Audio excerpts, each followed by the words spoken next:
வாழ்க வையகம், வாழ்க வையகம், வாழ்க வளமுடன்.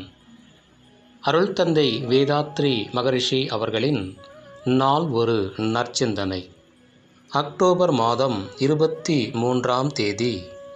தலைப்பு: பொருளும் மதிப்பும். நம்மிடம் 10 ரூபாய் நோட்டு ஒன்றும் 100 ரூபாய் நோட்டு ஒன்றும் உள்ளன என்று வைத்துக் கொள்வோம். இரண்டுமே காகிதம்தான். ஆனால் அதற்கு மதிப்பு என்று ஒன்று உள்ளது. அதேபோல ஒவ்வொரு பொருளுக்கும் ஒரு மதிப்பு உண்டு.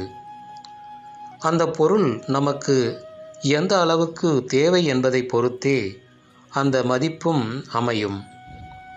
அந்த பொருள் யாரால் எவ்வாறு உருவாக்கப்பட்டது என்று நினைக்கும்போது, எண்ணிறந்த மக்களின் உழைப்பால் உருவாக்கப்பட்டது என்கிற போது அதற்கு மேலும் மதிப்பு உயர்கிறது.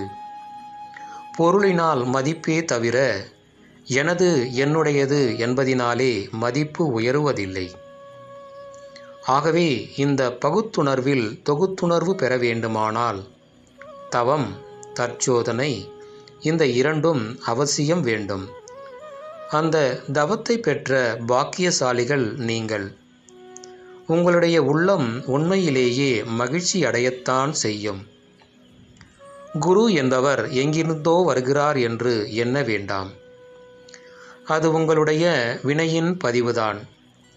நீங்கள் செய்த கர்மத்தின் மூலமாக வினையின் பயனாக நல்லதை பெற வேண்டும், அடைய வேண்டும், முழுமுதற் பொருளை அடைய வேண்டும் என்ற உங்களது எண்ணம் ஓங்க ஓங்க உங்களது மனதின் ஊடே உள்ள அந்த சக்தியானது தானாகவே வழிகாட்டுகிறது.